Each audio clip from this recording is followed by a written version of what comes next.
Hello दोस्तों, नमस्कार। मैं जय वर्मा एटा एडवांस क्लासेस में आप सभी लोगों का स्वागत करता हूं। उम्मीद करता हूं आप और आपका परिवार आनंदमय होगा और हमारी एडवांस क्लासेस से जो वीडियो प्रोवाइड कराए जा रहे हैं आप उनको लगातार देख रहे होंगे। आज उसी चर्चा में आगे हम उपस्थित हुए हैं।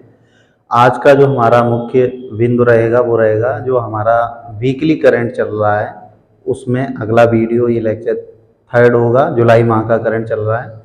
ये केवल यूपी स्पेशल का, यूपी के जितने एग्जाम होते हैं उसके लिए ये वीडियो आपको दिया जा रहा है। आज हम आपको बता दें, थोड़ा जुकाम से प्रॉब्लम है और बीच में कभी खांसी भी आ सकती है, तो उसके लिए कोऑपरेट करना। ठीक, तो आज हम अपने यूपी स्पेशल में जो 2 वीडियो पढ़ चुके हैं जो जुलाई माह के, उसी में अगला यूपी स्पेशल के करंट का अगला वीडियो लेके आए हैं। ठीक, तो देखते हैं। इसमें वही 10 खबरें होंगी। 10 खबरों को आपको जैसा मैंने नोट्स बनाया है वैसा ही नोट्स आपको भी बनाकर तैयार करना है और उसी क्रम में आपको कंटिन्यू इसको रिवाइज करना है। 10 खबरें, ठीक है।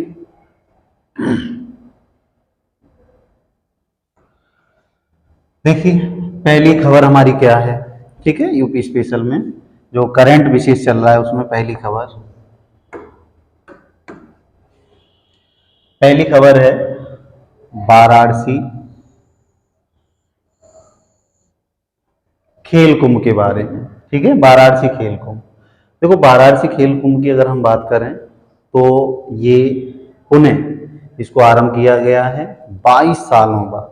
पहले ये 2001 में हमारे वाराणसी में हुआ था और ये ऐसी प्रतियोगिता है जिसमें जिला लेवल के जो खिलाड़ी लोग होते हैं उनको भाग लेने का मौका मिलता है। और इसमें जो पुणे आरंभ किया गया है, पहले 2001 में था, अब 2023 में आरंभ किया, वाराणसी में आरंभ किया गया है। ये जिला स्तर की प्रतियोगिता है।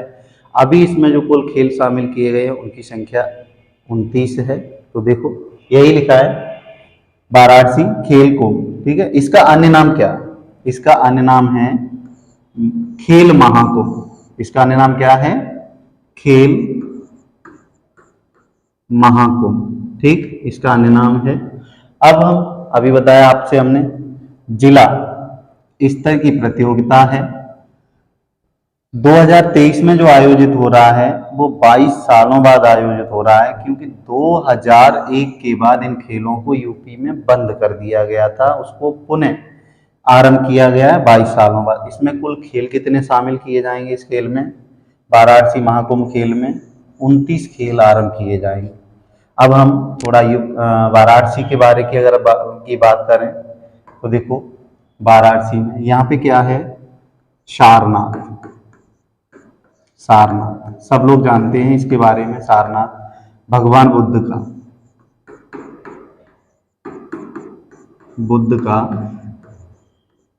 प्रथम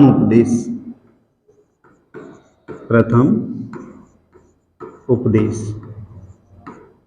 यही दिया गया था। और वाराणसी आपने देखा होगा, ये गंगा आ रही है हमारी, ये गंगा, तो इसके बाएं तट पर बसा है, इसके बाएं तट पर बसा है। सारनाथ है। उस दिन हमने लास्ट वीडियो में बताया था इंडियन जो हैंडलूम है, हैंडलूम केंद्र वो भी हमारा कहाँ पे है? वाराणसी में ही है। और एक और हमने बताया, हैंडलूम का मतलब हमने बताया था हथकरघा।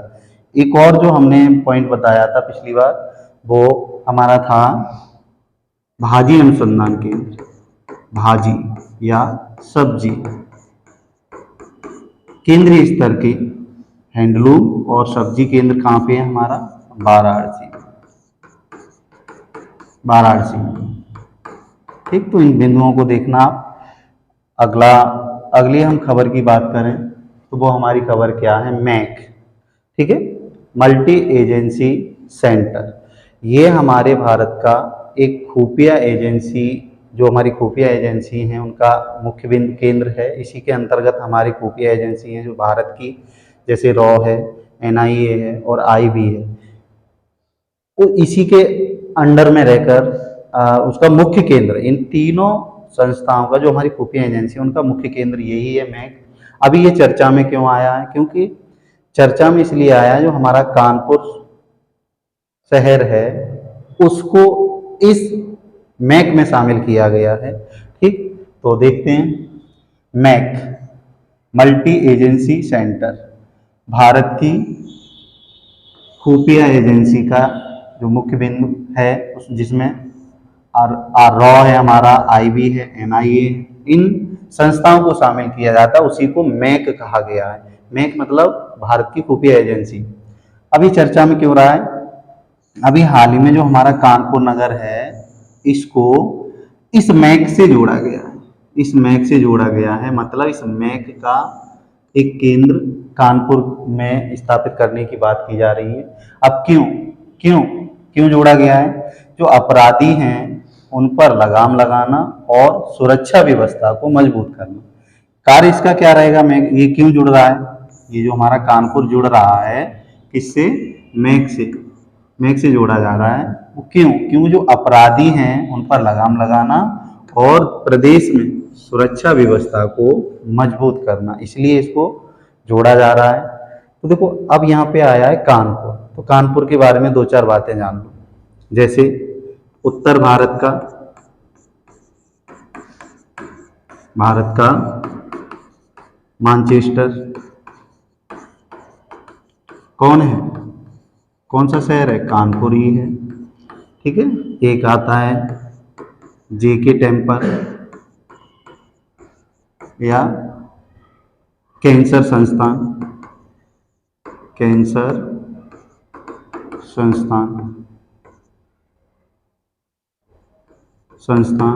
ये भी कहाँ पे है? कानपुर में है। ठीक, और आपने सुना होगा बल्हापारा प्लस मोती झील, ये भी कहाँ पे है? हमारी कानपुर में ही। तो देखो मैक से अभी हाल ही में कानपुर को जोड़ा गया है, और इसको जोड़ने का मतलब है यूपी में अपराधियों पर लगाम लगाना और सुरक्षा व्यवस्था को मजबूत करना। ये तीन बिंदु हमने कानपुर से संबंधित थे वो बता दिया आपको, अच्छे से देख लेना। अगली हमारी खबर देखो क्या है। Automated external defibrillator. ठीक है, ऑटोमेटेड एक्सटर्नल डिफाइब्रिलेटर। ठीक, अब देखो ये क्या है? ऑटोमेटेड एक्सटर्नल डिफाइब्रिलेटर एक प्रकार की मशीन है जो हृदयाघात के समय जब हमारा हृदय क्या हो जाता है? काम करना बंद कर देता, उस कंडीशन में क्या होता है? इस मशीन के प्रयोग से हम क्या कर सकते हैं? किसी इस हृदयाघात से पीड़ित व्यक्ति की हम जान बचा सकते हैं। क्यों? इस मशीन को लगाने से हमारी हृदय की गति संचालित हो जाती है पुनः, जिससे हमें उस व्यक्ति को हॉस्पिटल में भर्ती कराने का मौका मिल सकता है, और वो समय रहता है 4 से 5 मिनट का। ठीक, 4 से 5 मिनट का समय। तो ये एक प्रकार की हृदय गति को संचालित करने वाली मशीन है। ठीक है, अब इसको कहाँ पे स्थापित किया गया? यूपी में। इसको जो स्थापित किया जा रहा है यूपी के प्रत्येक सरकारी मॉल या भवन में। ठीक, इसको स्थापित किया जा रहा है। देखो भाई मैंने बताया एक प्रकार की हृदय गति संचालक मशीन है। कहाँ पे स्थापित किया गया है? देखो यूपी के सभी सरकारी मॉलों और सरकारी भवनों में इसको स्थापित किया जा रहा है। अब देखिए यूपी से संबंधित हम यूपी स्पेशल का विशेषकरण पढ़ रहे हैं, तो यूपी स्पेशल के विशेष कुछ बिंदुओं को भी पढ़ेंगे। जैसे मान लीजिए अभी मैंने पूछा, मैं आप बताऊं आपको, जो यूपी का भौगोलिक क्षेत्रफल है उसी तो यूपी का भौगोलिक क्षेत्रफल कितना है? 240,928 वर्ग किलोमीटर। ठीक है, ये यूपी का भौगोलिक क्षेत्रफल है, जो भारत के कुल क्षेत्रफल का, भारत का जो टोटल क्षेत्रफल है उसका 7.33% के लगभग में है। यूपी की बात करें तो यूपी दिवस है वो 24 जनवरी को मनाया जाता है, लेकिन ये कब से मनाया जा रहा है? 24 जनवरी 1950 को, जब हमारा संयुक्त प्रांत से यूपी वास्तव में यूपी बना, तब से इसको 24 जनवरी 1950 से मनाया जा रहा है। और ये हमने बताया यूपी दिवस। 24 जनवरी 1950 से ये यूपी दिवस मनाया जाता है। अगर हम बात करें तो हमारा यूपी एक मात्र देश इंटरनेशनल सीमा बनाता है, वो नेपाल से बनाता है। इसकी लंबाई रहती है 7 जिलों से साझा करता है, वो नेपाल है और नेपाल से 538 किलोमीटर की लंबाई में ये अपना बॉर्डर बनाता है। एकमात्र इंटरनेशनल सीमा बनाने वाला देश हमारा यूपी जो नेपाल से सीमा बनाता है, इंटरनेशनल सीमा नेपाल से बनाता है। ठीक है, ये देखो। अब मैं बात बता दूं यूपी की, तो यूपी को 1937 में संयुक्त प्रांत ये नाम मिला था।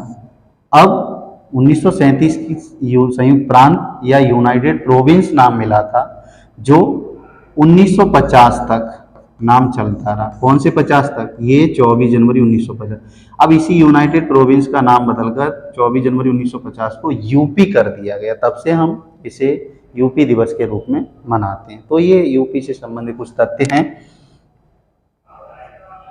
आज थोड़ा स्वास्थ्य सही न होने के कारण थोड़ा आवाज़ भी कम रहेगी, तो आप लोग थोड़ा कोऑपरेट कर लेना, ठीक, देख लेना।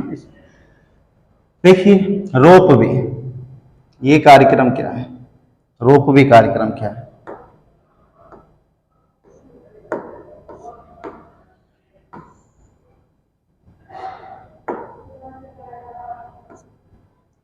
रोपवे मतलब रोप रस्सी का मार्ग। कैसे? देखो क्या है रोपवे कार्यक्रम। ये क्या है? ये देश में पहला जलीय ट्रांसपोर्टेशन को बढ़ावा देने के लिए एक कार्यक्रम है, जो पहली बार वाराणसी में आरंभ किया गया है। इसका मतलब ये है, देखो, जब भी कोई हम ट्रांसपोर्टन की चीज़ को सड़क के द्वारा ले जाते हैं तो कभी कभी जाम लग जाता है। तो उस जाम से निजात पाने के लिए हमारी यूपी सरकार ने क्या किया है, गंगा नदी पर एक रोपवे बना दिया, रस्सी का एक रास्ता बना दिया है। उस रास्ते की अगर हम बात करूं, मानो ये गंगा नदी बह रही है, ये गंगा नदी बह रही है, और यहाँ पे इस तरह से ये गंगा नदी के ऊपर से रोप बांध। अब रोप में क्या है, सामान रखने के लिए बोगियां लगी हुई हैं, छोटी छोटी बोगियां लगी हुई हैं, इन बोगियों में ट्रांसपोर्टन को, मतलब कोई व्यापारिक वस्तुओं को रखकर, ठीक है, इस पार से इस पार कराया जा सकता है। किस कंडीशन में? जब जाम ज़्यादा लगा होगा, उससे बचने के लिए ये कार्यक्रम शुरू किया गया है ट्रांसपोर्टेशन के लिए। ठीक है, वाराणसी में आरंभ किया गया है। नदी कौन सी है? गंगा नदी पर। जो ये कार्य कर रहा है वो कौन सी संस्था करेगी? संचालन करता कौन सी कंपनी रहेगी? विश्व समुद्रा रहेगी। अब ये 2 चरणों में आरंभ किया जाए, 2 चरणों। प्रथम चरण 2024 तक खत्म हो जाएगा बनकर, और दूसरा चरण है वो बाद में देखा जाएगा। प्रथम चरण देखिए, प्रथम चरण में जो कार्य किया जाएगा इसका ट्रांसपोर्ट रोपवे का, वो एक जगह है वाराणसी में, कैट से और गोदालिया तक। ये जो पहला चरण है कैट से गोदालिया तक, ये कब से कब तक कर दिया जाएगा? 2024 तक इसका कार्य पूरा हो जाएगा। मतलब ये मार्ग आरंभ कर दिया जाएगा, रोपवे मार्ग आरंभ कर दिया जाएगा।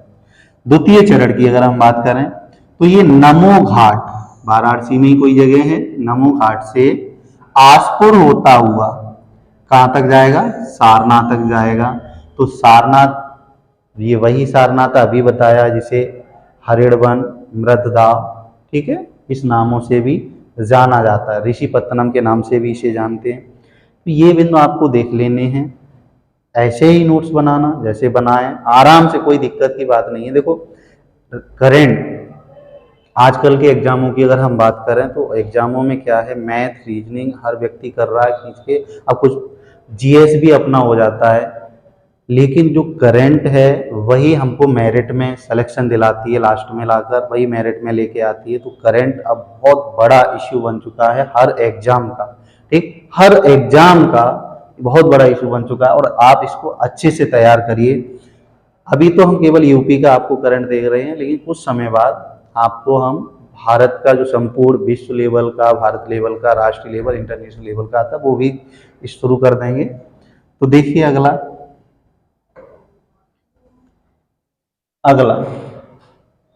आवासीय संस्कृति विद्यालय। आवासीय संस्कृति विद्यालय, देखो आवासीय का मतलब होता है कुछ ऐसे विद्यालय जिनमें सारी सुविधाएं इस विद्यालयों में ही उपलब्ध कराई जाती हैं, सारी सुविधाएं विद्यालयों में ही उपलब्ध कराई जाती हैं, ऐसे विद्यालयों को आवासीय विद्यालय कहते हैं। अब यहाँ पे शब्द आया है संस्कृति। संस्कृति का मतलब है हमारी प्राचीन चीज़ों से जुड़े हुए कुछ पाठ्यक्रम के बारे में बात की जाएगी। ऐसे विद्यालय यूपी में बनाए जा रहे हैं और उनकी संख्या कितनी रहेगी, 15 जिलों में बनाए जाएंगे। तो देखो यहाँ पे क्या होगा, यहाँ पे 12वीं पास कोई व्यक्ति है और संस्कृत भाषा का ज्ञान है तो वो इसमें एडमिशन ले सकता है। और इसमें जो पाठ्यक्रम प्रक्रिया रहेगी वो रहेगी पुरोहितों को बनाना, कथावाचकों को बनाना, और जो वेद पाठक है। पुरोहित का मतलब है जो धर्म कर्म कांड से संबंधित होते हैं, धार्मिक। प्राचीन हिस्ट्री में सुना होगा ये पुरोहित था, चाणक्य पुरोहित था, ये अब और कोई नाम आते हैं उनके नाम पुरोहितों। तो पुरोहित का मतलब है जो धार्मिक कर्म कांडों से लिप्त हो, मतलब जिन पुरोहित बनाए जाएंगे यहाँ पर जो धार्मिक कार्यों को कराएंगे। कथावाचक आप जानते ही हैं, ठीक है, कथाएं जो कथा भागवत करते हैं उनको कथावाचक, जिन्हें शास्त्री कहते हैं गांव की भाषा में। अब वेद पाठक मतलब वेदों का पाठन करने वाले व्यक्ति, मतलब वो भी विद्वान होंगे, वेदों के विद्वान जो ज्ञाता होंगे वो इन यहाँ से ही बनाया जाएगा, ठीक। तो ये संस्कृत से संबंधित होंगे। अब देखिए, अब ये इसके लिए योग्य, इस स्कूल में कौन कौन एडमिशन ले सकता है, 12वीं पास व्यक्ति होना चाहिए और उसको संस्कृत भाषा का ज्ञान होना आवश्यक है। अब ये यूपी के 15 जिलों में आरंभ किया जाएगा और सबसे बड़ी बात ये है कि 15 जिलों में वो जिला भी शामिल है जिससे हम आपको ये वीडियो प्रोवाइड करा रहे हैं, जो हमारा एटा है। तो देखिए एटा है, हरदोई है, प्रयागराज है, जालौन, आगरा, मथुरा, शामली, चित्रकूट, सहारनपुर और 15 हैं इनके अलावा भी, मतलब ये इनके सहित 15 हैं टोटल। ये कुछ के नाम हमने आपको बता दिए हैं। तो देखो ये आप हो सके तो इनको याद कर लेना, ठीक। अगली हम बात करें अगली खबर की, एक मिनट।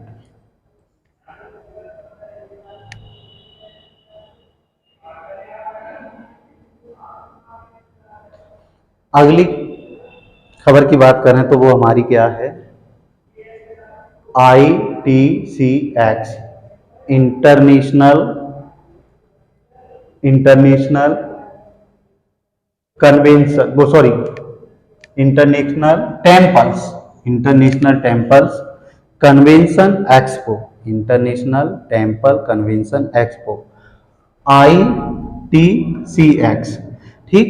अब इसके बारे में हम बात करें तो ये दुनिया का जो ITCX है, दुनिया का सबसे बड़ा मंदिर सम्मेलन है जिसका आयोजन है हमारे वाराणसी में किया जा रहा है। अब ये जो सम्मेलन किया जा रहा है दुनिया का सबसे बड़ा सम्मेलन है। अब क्या इसमें केवल हिंदू धर्म के ही लोग भाग लेंगे या किसी एक विशेष धर्म के ही भाग लेंगे? नहीं, ये संपूर्ण जितने भी धर्म हैं भारत में उसके सभी धर्मों के जो धर्माचार्य हैं, धर्म आचार्य हैं, वो लोग भाग लेंगे। और ये इसका आयोजन कहाँ पे किया जा रहा है, अपने यूपी के वाराणसी में किया जा रहा है। देखो ITCX international temples convention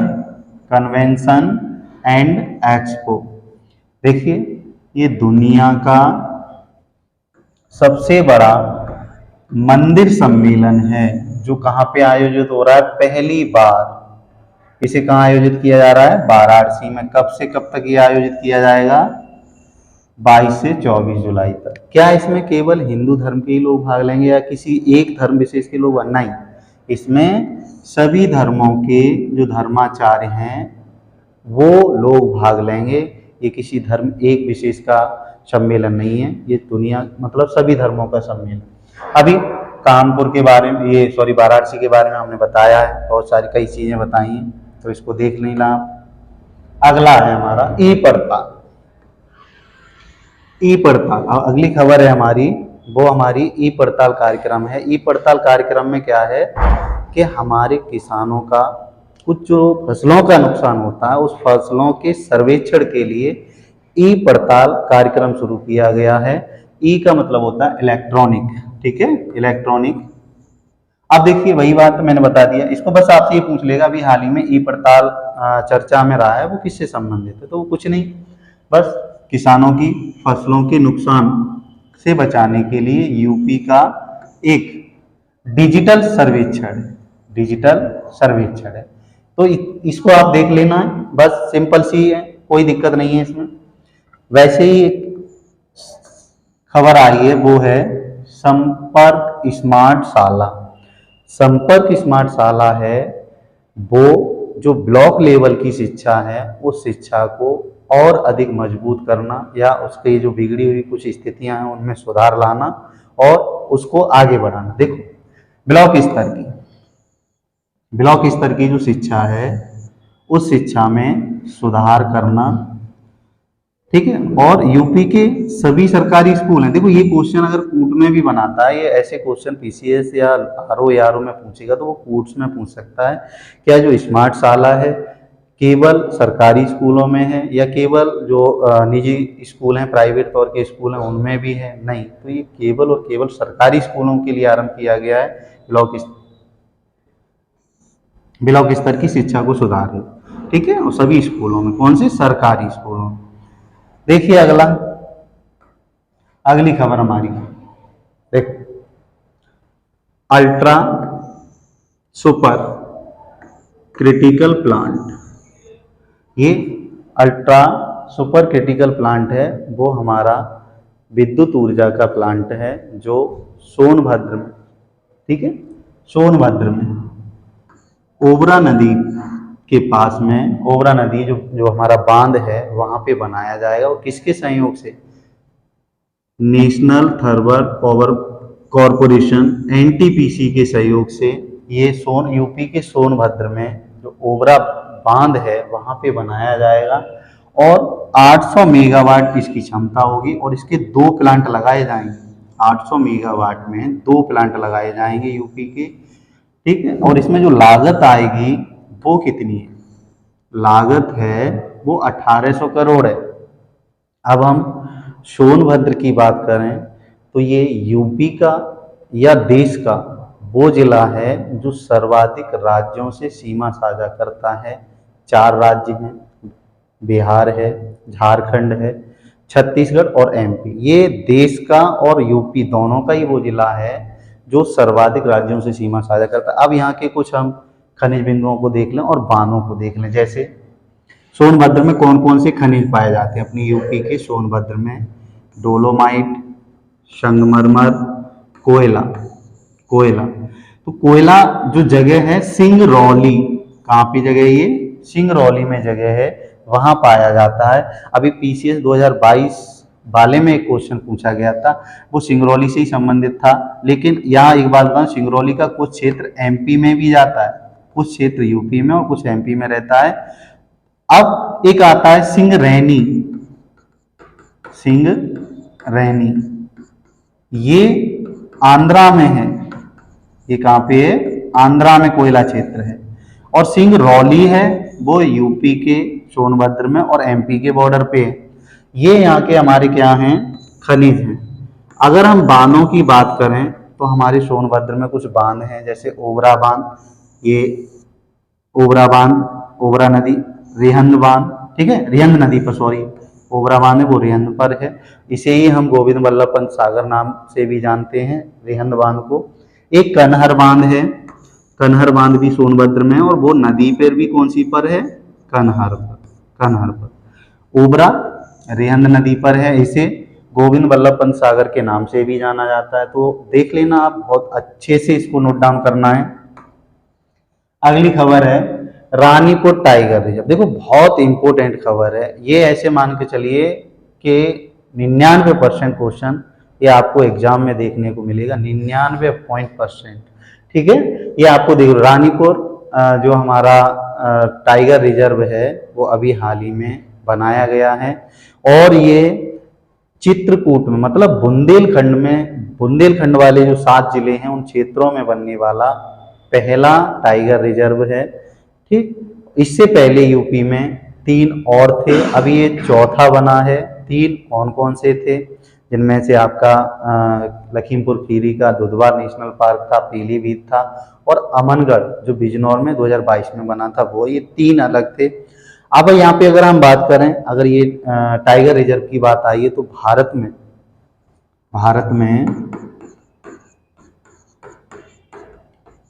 tiger project कार्यक्रम कब आरंभ हुआ, 1973 में, और इसके तहत पहला टाइगर रिजर्व बनाया गया था भारत का, वो था जिम कॉर्बेट नेशनल पार्क, जो उत्तराखंड के नैनीताल में है, तो देखिए रानीपुर टाइगर ये यूपी का चौथा रिजर्व है, टाइगर रिजर्व है, जो कहाँ पे बनाया है, चित्रकूट में बनाया गया। इससे अलग 3 और कौन कौन से थे, देखिए दुधवा है, लखीमपुर खीरी में है, पीलीभीत बरेली के पास जो जिला है पीलीभीत उसमें है, यहीं से फुलहर झील निकलती है, कई पिछली करंट में हमने इसकी चर्चा की है। ठीक है, फुलहर झील से जो गोमती नदी निकलती है उसकी चर्चा की है। अमनगढ़ ये कहाँ पे है, बिजनौर में है। ठीक है, बिजनौर में है। कालागढ़ बांध भी बिजनौर में गंगा नदी पर ही है। तो टाइगर रिजर्व 100% आपको किसी न किसी एग्जाम में मिलेगा। देखते हैं अगली खबर। सॉरी, आत्मघाती ड्रोन, ये क्या है? देखो, ये हमारे आईआईटी जो कानपुर है वहाँ के सुब्रमण्य एक डॉक्टर हैं, वो इंजीनियर हैं, उन्होंने इस ड्रोन को बनाया है।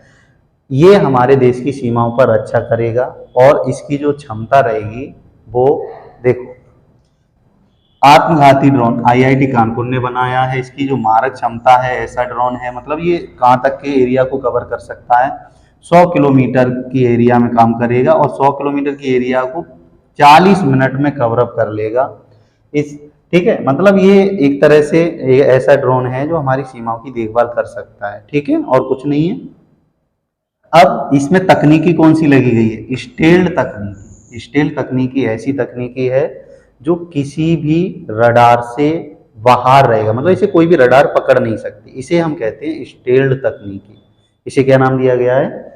स्टेल्थ तकनीकी दिया गया नाम। देखिए, अब अगर हम बात करें आईआईटी कानपुर की, ये हमने बताया आईआईटी कानपुर, वो तो हो गया हमारा वो खबर। अब देखो, हम वो कानपुर के बारे में थोड़ा बात करें तो अपना यूपी का जो दलहन अनुसंधान संस्थान है वो भी कहाँ पे है? कानपुर में। इसके अलावा अभी हम आपको बता चुके हैं थोड़ी देर पहले ही, शायद इससे पहले क्वेश्चन आया था, उसमें बताया था जेके कैंसर संस्थान बताया था। जेके कैंसर संस्थान बताया था हमने। बलहा पारा झील बताई थी, वो भी कानपुर में है।